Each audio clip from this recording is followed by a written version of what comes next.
नारद जी ने कहा, हे राजन, कार्तिक मास में व्रत रखने वालों के नियमों को मैं संक्षेप में बतलाता हूँ, उसे आप सुनिए। व्रती को सब प्रकार के आमिष, मांस, उड़द, राई, खटाई तथा नशीली वस्तुओं का त्याग कर देना चाहिए। व्रती को दूसरे का अन्न ग्रहण नहीं करना चाहिए, किसी से द्वेष नहीं करना चाहिए और तीर्थ के अतिरिक्त अन्य कोई यात्रा नहीं करनी चाहिए। देवता, वेद, ब्राह्मण, गाय, व्रती, नारी, राजा तथा गुरुजनों का निंदा भी नहीं करनी चाहिए। व्रती को दाल, तिल, पकवान व दान किया हुआ भोजन ग्रहण नहीं करना चाहिए। किसी की चुगली या निंदा भी नहीं करनी चाहिए। किसी भी जीव का मांस नहीं छूना चाहिए। पान, कत्था, चूना, नींबू, मसूर, बासी तथा जूठे अन्न का भी प्रयोग नहीं करना चाहिए। गाय, बकरी तथा भैंस के अतिरिक्त अन्य किसी पशु का दूध नहीं पीना चाहिए। कांस्य के पात्र में रखा हुआ पंचगव्य, बहुत छोटे घड़े का पानी तथा केवल अपने लिए ही पका हुआ अन्न प्रयोग करना चाहिए। कार्तिक मास का व्रत करने वाले मनुष्य को सदैव ब्रह्मचर्य का पालन करना चाहिए। उसे धरती पर सोना चाहिए और दिन के चौथे पहर में केवल एक बार पत्तल में भोजन करना चाहिए। व्रती कार्तिक माह में केवल नरक चतुर्दशी, जिसे छोटी दिवाली भी कहा जाता है, के दिन ही शरीर में तेल लगा सकता है। कार्तिक माह में व्रत करने वाले मनुष्य को सिंघाड़ा, प्याज, मट्ठा, गाजर, लौकी, काशीफल, मूली, तरबूज, इन वस्तुओं का प्रयोग बिल्कुल नहीं करना चाहिए।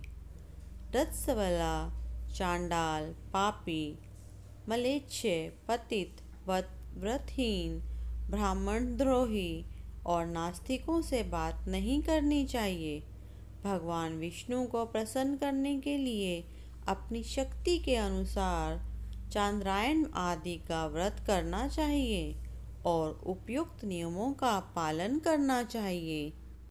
व्रती को प्रतिपदा, कुम्हड़ा, द्वितीय को कटहल, तृतीया को तरुणी स्त्री, चतुर्थी को मूली, पंचमी को बेल, षष्ठी को तरबूज, सप्तमी को आंवला, अष्टमी को नारियल, नवमी को मूली, दशमी को लौकी, एकादशी को परवल, द्वादशी को बेर, त्रयोदशी को मट्ठा, चतुर्दशी को गाजर तथा पूर्णिमा को शाक का प्रयोग नहीं करना चाहिए।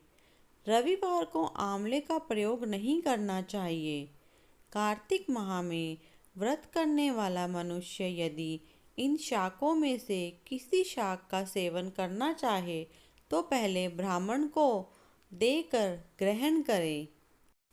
यही विधान माघ माह के व्रत के लिए भी है। देव उठनी एकादशी में पहले कही गई विधि के अनुसार नृत्य, जागरण, गायन, वादन आदि करना चाहिए। इसको विधि पूर्वक करने वाले मनुष्य को देखकर यमदूत ऐसे भाग जाते हैं जैसे सिंह की गर्जना से हाथी भाग जाते हैं। कार्तिक माह का व्रत सभी व्रतों में श्रेष्ठ है।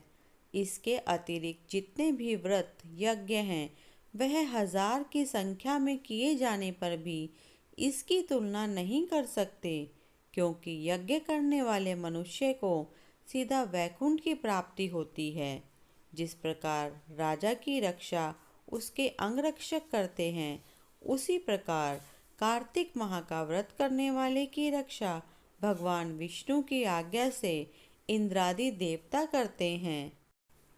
व्रती मनुष्य जहाँ कहीं भी रहता है वहीं पर उसकी पूजा होती है, उसका यश फैलता है। उसके निवास स्थान पर भूत पिशाच आदि कोई भी नहीं रह पाते। विधि पूर्वक कार्तिक माह का व्रत करने वाले मनुष्यों के पुण्यों का वर्णन करने में ब्रह्मा जी भी असमर्थ हैं। यह व्रत सभी पापों को नष्ट करने वाला, पुत्र पौत्र प्रदान करने वाला और धन धान्य की वृद्धि करने वाला है।